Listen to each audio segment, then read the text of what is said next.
Hello, my name is Isabeau. If you're new here, if you're not, welcome back to my channel. Happy to have you. Today, we're wrapping up January and we're talking all about everything I've been loving, not really just even in January, but in the past several months since I made one of these videos. So I have a list of things I want to talk about today, all sorts of stuff, not just your kind of standard monthly favorites kind of stuff. Mixing it up a bit, so stick around, hit the subscribe button, and let me know down below at the top of the video what you've been loving lately. I love chips. So my favorite style of chips are kettle chips, which is important for this story, okay? Another one of my favorite chips is Takis. So what if those two had a baby? And they did.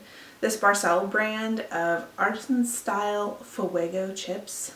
It's the best parts of a Taki combined with the best parts of a kettle chip, and it is so good. I could eat the whole bag. Like, the spice goes directly to the back of your throat, and then this, like, the lingering flavor not only is heat, but then also lime.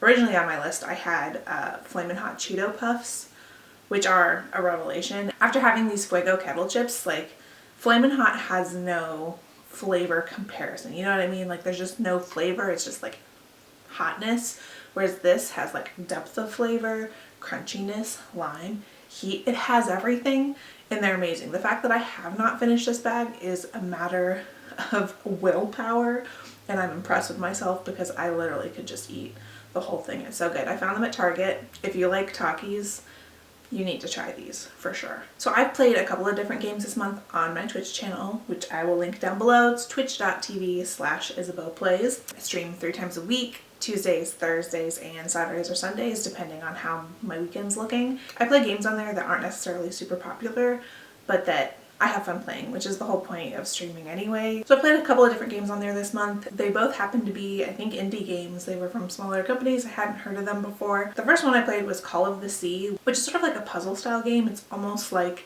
an escape room in video game format is how I would describe it. Some of the puzzles were pretty complicated and I did have to look up a couple. The story was pretty interesting and the game was fun. It is first person, which, as an old person, I tend to get motion sickness with first person games, so it did kind of start to give me a headache after a little bit, and there were a couple of times where the game got a little bit laggy, but if you're into puzzle style games, I definitely would recommend it. The last game that I played and finished was called The Last Campfire. If you need an existential crisis, play this game. I don't want to like give anything away, but it's all about, you know, it's your time to move on and you're not ready to leave this world yet and trying to help other people along the way who've lost hope. These are people who are sad and who have regrets about their life, and it just like hits you emotionally. It really threw me for a loop. It was also a super short game, about 5.5 hours worth of play. And I loved it. It's, again, a puzzle style game, and none of the puzzles were super hard. I played just on normal, and there's no hard mode. It's either explore with less puzzles or just normal with all of the puzzles. And none of them were super complicated, so you kept a good pace. You didn't really get too stuck anywhere. And it was a super fun game, so if you want to feel a little bit emotional, if you want to play a little puzzle style game, I highly recommend The Last Campfire. So good. Okay, so on a beauty related front. So I haven't been wearing a ton of makeup, but whenever I do, there's one palette that I'm really just interested in using above all of the others that I have, which is too many. And that is the Raw Beauty Kristi ColourPop collaboration at Foresight palette. This thing is gorgeous. It's what I'm wearing today. So what I did with this look was I took Old Growth and used that kind of on my crease and into my brow bone. And then I took Chanterelle, really worked that into the crease. Did a little bit of Homegrown on the outer corner and then covered my lid in West Coast, and just like, I'm obsessed with this look. It is so beautiful. Super solid ColourPop formula. You know it's going to work well and blend out really easily. Great to use, nice buttery shimmer. This is such a good palette. This was a collection that I was super excited for. I literally bought the entire collection and I've loved everything that I've used from it. I even used one of the eyeliners on my waterline today. I know they just did a restock. I'm not sure if it's in stock, but if it is, I'll link it down below because this, you need it if you like this type of color story. I love true crime a lot. Since I'm not going anywhere and I feel like people haven't really been talking about any like true crime podcasts that you need to be listening to, I've really gotten into true crime YouTube. And that chapter is the best. If you're not watching Mike, you have to watch him. He's so good. I really enjoy Mike's videos. I feel like he puts a ton of work into them and covers cases that are well known, but then also cases that I've never heard of before. And he uses a ton of real life footage. So like actual interrogation videos, press conferences, like all sorts of stuff that really give you a detailed view of the case. Every time he drops a new video, I'm on it within like an hour because I just can't wait for his next new video to come out.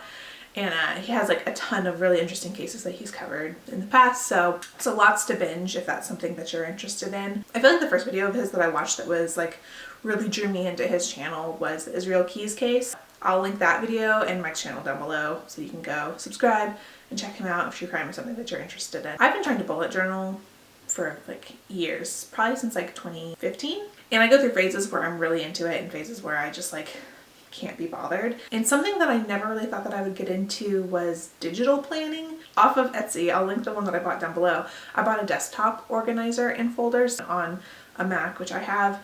You can customize the way that folders look on your desktop and have like a whole color scheme, and it is very satisfying to look at. So because I bought that, I think things like digital planners started showing up in my recommended items on Etsy. I'll link the one that I bought down below. I just love the fact that it's super customizable to whatever it is you want to have. The one I bought is a bit on the pricier side, but I think it's totally worth it because there's so much that you can get out of it. So because I'm really working on building up my side hustle to make YouTube videos, stream on Twitch, all that sort of stuff, I bought the business version of this planner. I think there's just a normal version and a student version as well. The girl that I bought this from, I'll link her store down below because she sells sticker books and things like that that make it really easy to customize this and to make it look how it is that you want it to look. I really love this planner and it's been super fun to use, and because it is so fun, I actually use it. Whereas before, I'll go through phases where I'm on and off. This is date specific, but I could also just use the undated pages and continue to use this. So even though it's a bit of an investment up front, it costs about the same as a paper planner, but you're really not limited to what's in that book. You can build whatever it is you need out of it. So I love this thing. It has like changed my life in a way that I didn't think that it would. All right, the last thing that I'm gonna leave you with is my favorite song of the month, the song I cannot stop listening to. It came up on shuffle on Spotify and now I've added it to my gym playlist, and every time it comes on, I'm just like, yes, yes, work, work. And that's Wasabi by Little Mix. I loved Black Magic when that song came out, like at this point, what was that, like 7 years ago, which is crazy. But I haven't really listened to a ton of Little Mix since then. But this song is so good. It's good. It's good. It's good. If you need a new bop to add to your gym playlist, highly recommend it. And that's it. That's everything that I've been loving, specifically in January, but for the past couple of months. Let me know down below what you've been loving lately, something maybe I need to check out. You can subscribe to my channel, hit the bell button so you know when I upload a new video. Hit that like button if you like this video. Follow me on Instagram, Better with Bo, on Twitter at IsabeauPlays, and twitch.tv/IsabeauPlays, where I am there Tuesday, Thursday, Saturday, or Sunday. Thank you so much for stopping by. I really appreciate it. I hope you have a great rest of your day, and I'll see you next time.